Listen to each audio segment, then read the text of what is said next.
नमस्कार दोस्तों। कास क्लासेस की करंट अफेयर सीरीज में मैं चंद्रहास एक बार फिर से आप सभी का स्वागत करता हूं। आशा करता हूं कि मेरा पूरा कास क्लासेस का परिवार अच्छा होगा, जबरदस्त होगा और आने वाले एसएससी, एचएसएससी या स्टेट पीसीएस या स्टेट के एग्जाम के अदर स्टेट के एग्जाम की बहुत जबरदस्त तरीके से तैयारी भी कर रहे होंगे। आपकी उसी तैयारी को और बेहतरीन बनाने के लिए, उसी तैयारी को और ज़बरदस्त बनाने के लिए मैं आपके सामने आज फिर एक बार बहुत ही ज़बरदस्त करंट अफेयर की क्लास लेके आया हूं। आप दोस्तों मेरे साथ में बने रहें और अभी तक आपने दोस्तों मेरे जो टेलीग्राम चैनल है उसको सब्सक्राइब नहीं किया है तो टेलीग्राम चैनल को सब्सक्राइब भी कर ले, ताकि जब भी लेटेस्ट वीडियो आए वो वीडियो सबसे पहले आप तक पहुंच सके। ठीक है, चलिए दोस्तों, आज का अपना जो पहला क्वेश्चन है उसकी शुरुआत करते हैं। हाल ही में एसबीआई जनरल इंश्योरेंस के नए एमडी और सीईओ कौन बने हैं? भाई बहुत बढ़िया क्वेश्चन है, बहुत जबरदस्त क्वेश्चन है दोस्तों, बहुत ही शानदार प्रश्न है। और ये क्वेश्चन है कि हाल ही में दोस्तों एसबीआई हाल ही में एसबीआई जो जनरल इंश्योरेंस है, एसबीआई जनरल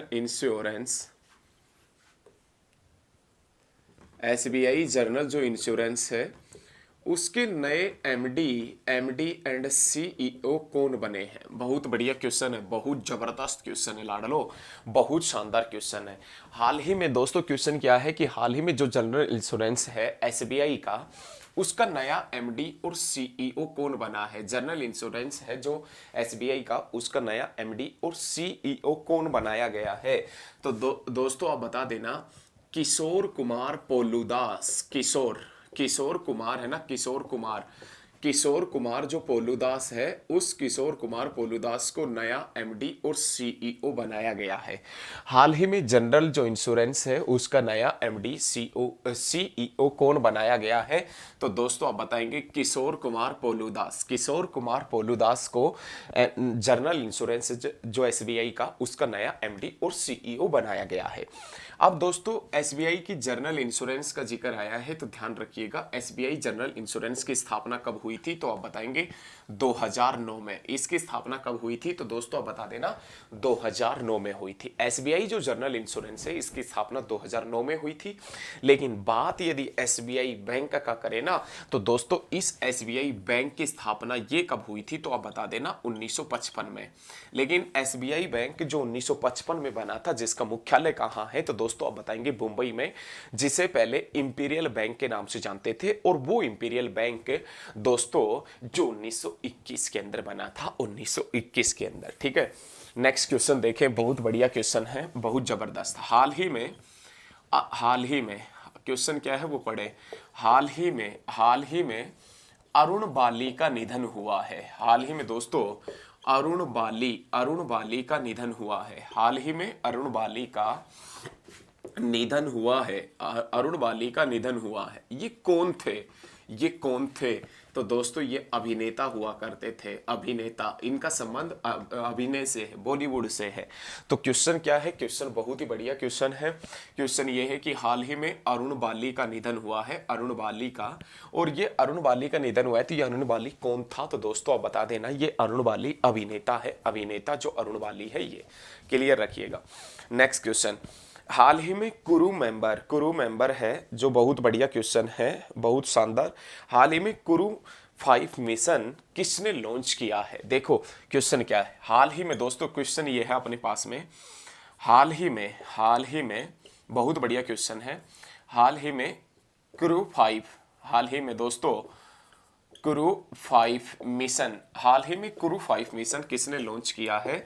तो दोस्तों आप बताएंगे कुरु 5 मिशन लॉन्च किया है, ये किसने किया है? तो दोस्तों स्पेस एक्स ने लॉन्च किया है, स्पेस एक्स ने लॉन्च किया है। ठीक है, ध्यान रखना। हाल ही में कुरु 5 मिशन किसने लॉन्च किया है? दोस्तों हाल ही में कुरु 5 मिशन है, ये किसने लॉन्च किया है? तो आप बताएंगे स्पेस एक्स ने लॉन्च किया है। और इस कुरु 5 मिशन के तहत दोस्तों 4 व्यक्तियों को स्पेस में भेजा जाएगा, 4 व्यक्तियों को अंतरिक्ष में भेजा जाएगा। जो कुरु 5 मिशन है इसके तहत 4 व्यक्तियों को अंतरिक्ष में भेजा जाएगा, जिसमें से एक व्यक्ति तो होगा रसिया से, एक व्यक्ति है ये रसिया से होगा, एक दो व्यक्ति है ये दोस्तों अमेरिका से होंगे, दो व्यक्ति अमेरिका से, और एक व्यक्ति कहां से होगा, जापान से। जो क्रू 5 मिशन लॉन्च किया है स्पेस एक्स कंपनी ने, इसके तहत 5-4 व्यक्तियों को अंतरिक्ष में भेजा जाएगा, जिसमें से एक व्यक्ति रूस से होगा, दो अमेरिका से होंगे और एक जापान से होगा, ध्यान रखना।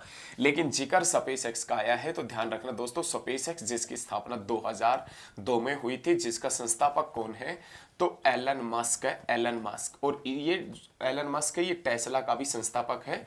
और दोस्तों एलन मस्क ने टेस्ला की नींव कब रखी थी, तो 2003 में एलन मस्क ने टेस्ला की नींव रखी थी। हाल ही में क्रू 5 मिशन किसने लॉन्च किया है, स्पेस एक्स ने। स्पेस एक्स जिसकी स्थापना 2002 में हुई थी, जिसका संस्थापक एलन मस्क है।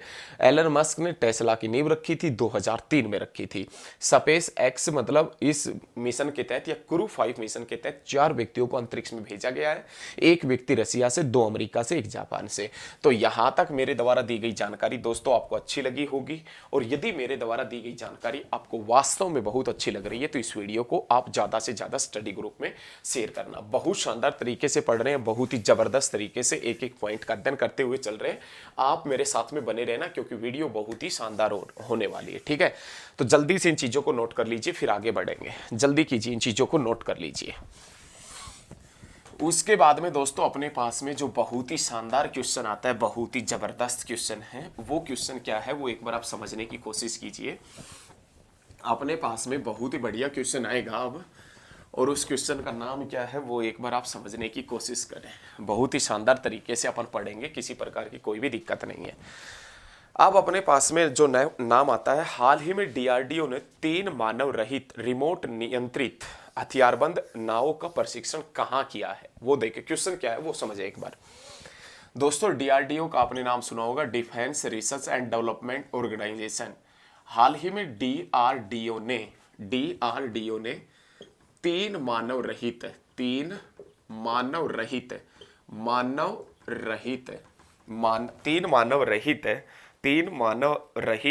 रिमोट नियंत्रित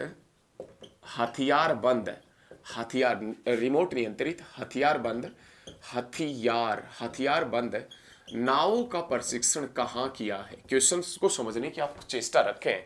क्वेश्चन बड़ा शानदार है, क्वेश्चन जबरदस्त है। क्वेश्चन ये है कि हाल ही में जो अपना डीआरडीओ है ना दोस्तों, हाल ही में डीआरडीओ ने 3 मानव रहित रिमोट नियंत्रित जो नाव है उनका सफल प्रशिक्षण, रिमोट नियंत्रित जो नाव उनका सफल प्रशिक्षण कहाँ किया है। तो 3 मानव रहित रिमोट नियंत्रित जो नाव है, ये इनका सफल प्रशिक्षण कहां पर किया गया है, तो दोस्तों आप बताओगे पुणे में। और पुणे कहाँ है लाडलो, तो आप बता देना महाराष्ट्र में। और महाराष्ट्र की राजधानी क्या है, तो दोस्तों आप बता देना महाराष्ट्र की राजधानी जो क्या है, मुंबई है। लेकिन जिक्र डीआरडीओ का आया है, तो डीआरडीओ जिसकी स्थापना कब हुई थी, तो डीआरडीओ जिसकी स्थापना 1958 में हुई थी लाडलो, 1958 में डीआरडीओ बना था। क्लियर है, यहां तक सारे पॉइंट क्लियर हो जाने चाहिए कि डीआरडीओ की स्थापना 1958 में हुई थी। और डीआरडीओ जिसका वर्तमान में दोस्तों हेडक्वार्टर कहां पर स्थित है, तो दिल्ली में। और डीआरडीओ का वर्तमान में यदि अध्यक्ष पूछे, अध्यक्ष कौन है, तो दोस्तों डीआरडीओ का वर्तमान में यदि आपसे अध्यक्ष पूछा जाए तो जी सतीश रेड्डी ये वर्तमान में डीआरडीओ का हेड है। क्वेश्चन यहां तक आपको अच्छे तरीके से समझ में आ गया होगा, किसी भी प्रकार की दिक्कत आपको नहीं होगी। क्वेश्चन क्या है वो समझने की कोशिश करें कि हाल ही में डीआरडीओ ने 3 मानव रहित रिमोट नियंत्रित हथियारबंद नावों का प्रशिक्षण कहां किया है, तो दोस्तों पुणे महाराष्ट्र में किया है। डीआरडीओ की स्थापना 1958 में हुई थी, जिसका मुख्यालय न्यू दिल्ली में, जिसके वर्तमान में अध्यक्ष जी सतीश रेड्डी। डीआरडीओ की फुल फॉर्म पूछे तो घबराना नहीं है बिल्कुल भी, डीआरडीओ की फुल फॉर्म भी बता देना है। और डीआरडीओ की फुल फॉर्म पूछे तो आप बता देना defence research and development organisation. Defence research and development organisation ये डीआरडीओ की फुल फॉर्म है, ध्यान रखना। हाल ही में 2022 का साहित्य का नोबेल पुरस्कार किसे मिला है, 2022 में दोस्तों, हाल ही में 2022 में साहित्य के क्षेत्र में लिटरेचर के क्षेत्र में नोबेल पुरस्कार किसे मिला है, नोबेल अवार्ड किसे दिया गया है। बहुत बढ़िया क्वेश्चन है, बहुत जबरदस्त है। 2022 में साहित्य के क्षेत्र में दोस्तों नोबेल अवार्ड किसे दिया गया है, तो नोबेल अवार्ड 2022 में जो दिया गया है साहित्य के क्षेत्र में, वो किसे मिला है? तो एनी एनेक्स को मिला। एनी जो एनेक्स है ना, उसको ये भाई साहब साहित्य के क्षेत्र में नोबेल पुरस्कार मिला है 2022 का। क्लियर है? यहां तक क्लियर हो जाना चाहिए। साहित्य के क्षेत्र में प्रथम भारतीय, फर्स्ट इंडियन कौन था? फर्स्ट इंडियन जिसको नोबेल पुरस्कार मिला था साहित्य के क्षेत्र में, तो भाई साहब आरएनटी हुआ करता था। आरएनटी, आरएनटी मतलब रविंद्रनाथ टैगोर। साहित्य के क्षेत्र में जो पहला नोबेल पुरस्कार मिला था वो किसे मिला था? रविंद्रनाथ टैगोर को मिला था। रविंद्रनाथ टैगोर को ध्यान रखना, साहित्य के क्षेत्र में जो नोबेल पुरस्कार मिला था वो रविंद्रनाथ टैगोर को मिला था। और रविंद्रनाथ टैगोर को दोस्तों कब मिला था? 1913 में मिला था, 1913 में। और कौन सी पुस्तक के ऊपर मिला था? तो गीतांजलि जो पुस्तक है ना, गीतांजलि, इस गीतांजलि पुस्तक के ऊपर आरएनटी को नोबेल पुरस्कार मिला था। रविंद्रनाथ टैगोर को नोबेल पुरस्कार मिला था। ठीक है, यहां तक समझ में आया। उसके बाद में दोस्तों आगे बढ़ता हूं। हाल ही में क्वेश्चन क्या है, नेक्स्ट क्वेश्चन आप नोट कर लीजिए, बहुत ही जबरदस्त क्वेश्चन है। हाल ही में भारत और किस देश के बीच न्यू एनर्जी टास्क फोर्स का गठन किया गया है? देखो, हाल ही में दोस्तों हाल ही में भारत और किस देश के बीच, हाल ही में भारत और किस देश के बीच, भारत और किस देश के बीच भारत और किस देश के बीच में दोस्तों न्यू एनर्जी टास्क फोर्स का गठन किया गया है? टास्क फोर्स का गठन किया जाएगा या गठन किया गया है? बहुत बढ़िया क्वेश्चन है, बहुत बढ़िया क्वेश्चन है, बहुत बढ़िया। हाल ही में भारत और किस देश के बीच में न्यू एनर्जी टास्क फोर्स का गठन किया जाएगा? तो दोस्तों किस देश का यदि जिक्र करें तो आप बता देना अमेरिका के बीच में। भारत और अमेरिका के बीच में। क्वेश्चन याद रखिएगा, क्वेश्चन क्या है, बहुत शानदार क्वेश्चन है कि हाल ही में किस देश के बीच, भारत और किस देश के बीच में न्यू एनर्जी टास्क फोर्स का गठन किया जाएगा? तो दोस्तों कौन कौन से देशों के बीच में किया जाएगा? तो भारत और अमेरिका के बीच में किया जाएगा। अमेरिका जिसकी राजधानी वाशिंगटन डीसी है। वाशिंगटन डीसी जो पोटोमैक रिवर के किनारे है। वाशिंगटन डीसी या अमेरिका जो उत्तर अमेरिका महाद्वीप में है, जिसकी खोज कोलंबस ने की थी, जिसकी खोज कोलंबस ने 1492 में की थी। क्लियर है दोस्तों? यहां तक आप अच्छे तरीके से सारे पॉइंटों को बेहतरीन तरीके से आप याद रख लीजिए। बहुत जबरदस्त तरीके से अपन एक तरीके से पढ़ रहे हैं। ठीक है, जल्दी से इन चीजों को नोट कर लीजिए, जल्दी कीजिए। हो गया होगा, इन चीज़ों का आप स्क्रीनशॉट भी ले सकते हैं। मैं आगे बढ़ता हूं क्योंकि करंट अफेयर के अंदर आज हम बहुत ही शानदार तरीके से पढ़ रहे हैं। और दोस्तों मेरे द्वारा दी गई जानकारी आपको अच्छी लग रही हो तो वीडियो को ज़्यादा से ज़्यादा स्टडी ग्रुप में शेयर करना। और अभी तक आपने काश क्लासेज के यूट्यूब चैनल को सब्सक्राइब नहीं किया तो उसको सब्सक्राइब कर ले, ताकि जब भी लेटेस्ट वीडियो आए वो वीडियो सबसे पहले आप तक पहुँच सके। हाल ही में आरएसएस ने समाज के लिए सेवा रत्न पुरस्कार किसे दिया गया है? बहुत बढ़िया क्वेश्चन है। हाल ही में दोस्तों जो आरएसएस है ना, आरएसएस राष्ट्रीय स्वयं सेवक संघ, राष्ट्रीय जो स्वयं सेवक संघ है आरएसएस, उसने राष्ट्रीय स्वयं सेवक संघ ने समाज के लिए आरएसएस ने समाज के लिए सेवा रत्न पुरस्कार किसको दिया है? आरएसएस ने सेवा रत्न पुरस्कार किसको प्रदान किया है? बहुत बढ़िया क्वेश्चन है ये, बहुत बढ़िया क्वेश्चन है, बहुत शानदार। हाल ही में जो आरएसएस है ना दोस्तों, आरएसएस इसने समाज के लिए सेवा रत्न पुरस्कार से किसे नवाजा है, या समाज के लिए सेवा रत्न पुरस्कार किसको दिया है? तो दोस्तों ध्यान रखना, समाज के लिए जो सेवा रत्न पुरस्कार दिया गया है ना, वो आरएसएस ने किसको दिया है? तो टाटा ग्रुप का जो चेयरमैन है, जिसका नाम क्या है, तो आप बताएंगे भाई साहब रतन टाटा, इसको भाई साहब ये पुरस्कार दिया गया। ठीक है, आरएसएस ने समाज के लिए खेल रत्न जो पुरस्कार है वो किसको दिया है? तो रतन टाटा को दिया। क्लियर रखिएगा। बाल विवाह के मामले में सबसे खराब स्थिति कौन से राज्य की है? बाल विवाह का जिक्र करूं ना दोस्तों, बाल विवाह का, तो बाल विवाह के मामले में, बाल विवाह का यदि देखा जाए तो बाल विवाह के मामले में सबसे खराब स्थिति कौन से राज्य की है? तो सबसे खराब स्थिति है ना वो कौन से राज्य की है? तो दोस्तों आप बताएंगे सबसे खराब स्थिति कौन से राज्य की है? तो आप बताएंगे झारखंड की है, झारखंड। और झारखंड की राजधानी क्या है? तो दोस्तों आप बता देना, रांची झारखंड की राजधानी है। बाल विवाह के मामले में सबसे खराब स्थिति कौन से राज्य की है? तो दोस्तों आप बता देना, झारखंड की है। और झारखंड के मुख्यमंत्री का जिक्र किया जाए तो दोस्तों हेमंत सोरेन यहाँ का मुख्यमंत्री है। और यदि गवर्नर पूछे गवर्नर, तो रमेश बैस यहाँ का गवर्नर है। रमेश बैस है ना, ये यहाँ का गवर्नर है। क्लियर रखिएगा, बहुत अच्छे तरीके से पढ़ रहे हैं, बहुत ही शानदार तरीके से, ठीक है, बहुत शानदार तरीके से। रमेश बैस झारखंड का गवर्नर है। मुख्यमंत्री का जिक्र किया जाए तो हेमंत सोरेन है। और बाल विवाह के मामले में सबसे खराब स्थिति के ऊपर भी कौन सा स्टेट खड़ा है? झारखंड खड़ा है दोस्तों, झारखंड। क्लियर रखे, ठीक है। उसके बाद में दोस्तों यदि मैं नेक्स्ट पॉइंट के अध्ययन करूं, नेक्स्ट पॉइंट के बारे में पढ़ूं, नेक्स्ट पॉइंट के बारे से रिलेटेड सारे पॉइंटों को जानूं, तो एक बार देखें आप। नेक्स्ट क्वेश्चन क्या है? किस बैंक ने स्मार्ट बायर की सुविधा प्रारंभ की है? कौन से बैंक ने?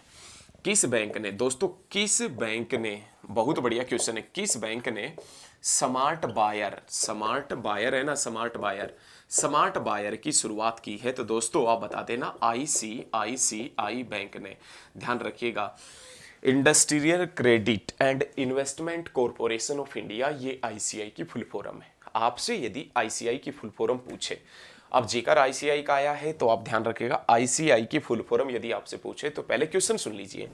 हाल ही में किस बैंक ने स्मार्ट बायर की शुरुआत की है? तो स्मार्ट बायर की जो शुरुआत करने वाला बैंक है वो दोस्तों आईसीआईसीआई बैंक है।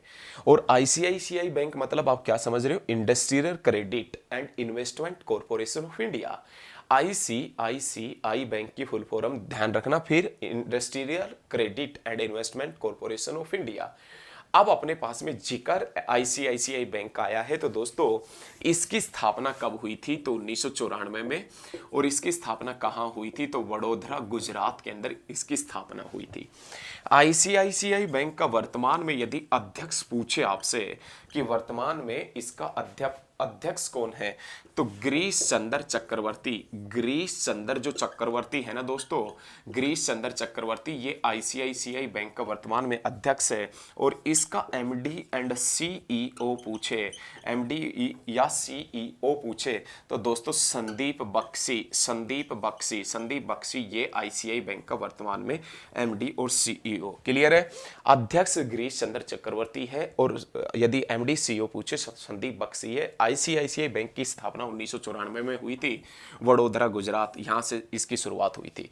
तो यहां तक मेरे हिसाब से प्यारे दोस्तों को, सभी दोस्तों को अच्छे तरीके से सारे पॉइंट क्लियर हो गए होंगे, बहुत जबरदस्त तरीके से। और मेरे द्वारा दी गई जानकारी आपको अच्छी लग रही हो तो इस वीडियो को ज्यादा से ज्यादा स्टडी ग्रुप में शेयर करना, ठीक है।